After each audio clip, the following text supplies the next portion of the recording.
Баршаларыңызға қайырлы күн, менің алтын оқырмандарым, менің каналыма қош келдіңіздер. Бүгін өте дәмді, ерекше тағам дайындайтын боламыз. Ресторандағыдай болып шығатын, кез келген гарнирмен ұсынуға болатын подливка дайындаймыз. Бізге керекті ет 200-300 граммдай ет болса болады. Сіздер жылқы, сиыр, қой етін пайдалансаңыздар болады. Мен жылқы етін сүрленгенін пайдаландым. Ұзыншалап кесіп алатын боламыз. Өйткені подливкамыз тез пісетін болады. Сіздерде ерекше тағам іздеген болсаңыз, осы тағамды жасап, семьяңызды бірге қуантып қойыңыз.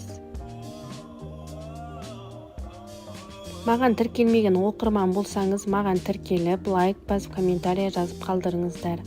Қазақ каналының дамуына үлестеріңізді қосып, қолдап қойыңыздар. Сіздердің әр қолдауларыңыз мен үшін маңызды.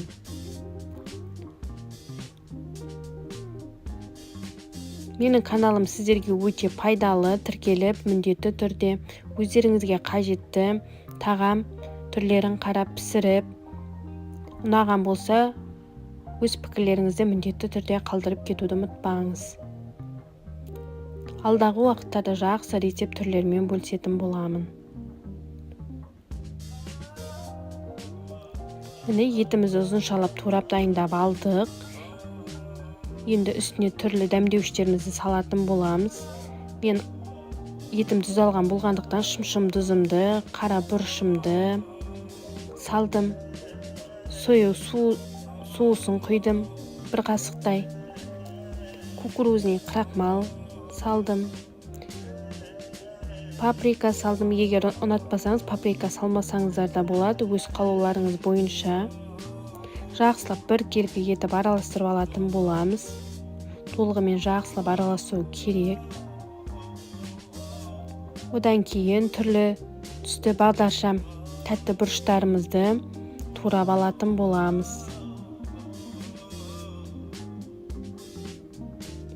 Мен сельдерей пайдаландым. Биязымды ұзыншалап турап алдым. Ұзыншалап турап алғандарыңыз жақсы, әдемі көрінетін болады.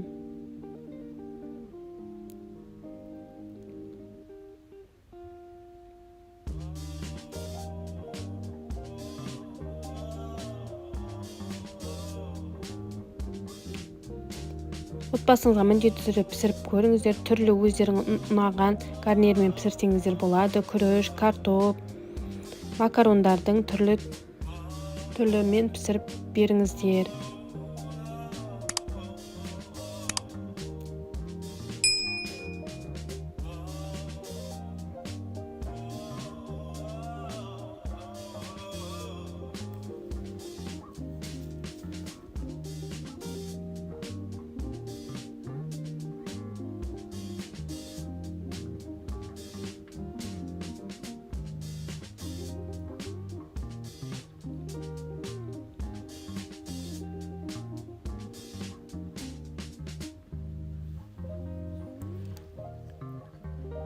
Көкөністерімді турап болғаннан кейін мен гарнирге күріш пісірдім. Сіздерде өз қалауларыңыз бойынша пісіріп, дастархандарыңызға ұсынсаңыздар болады. Міндетті түрде маған тіркеліп, лайк басып, комментария жазып қалдырыңыздар. Сіздердің әр қолдауларыңыз мен үшін маңызды. Өз пікірлеріңізді міндетті түрде қалдырыңыздар.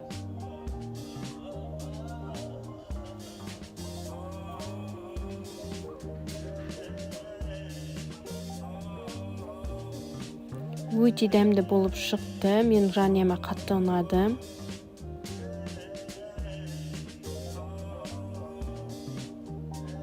Қазанымызға етімізді салып, өзінің суы бөлінеді, соған дейін қуырып боламыз.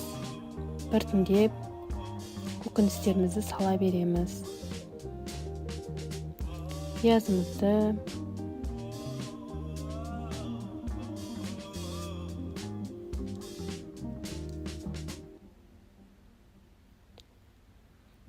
бір қасық томат пастасын пайдаландым. Жақсылап тұрып араластырып,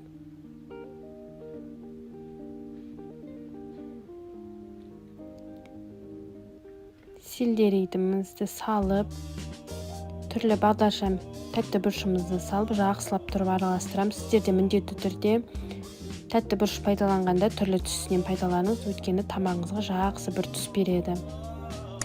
Ас болсын, сіздер де жасап көріп, кері байланыс беріңіздер.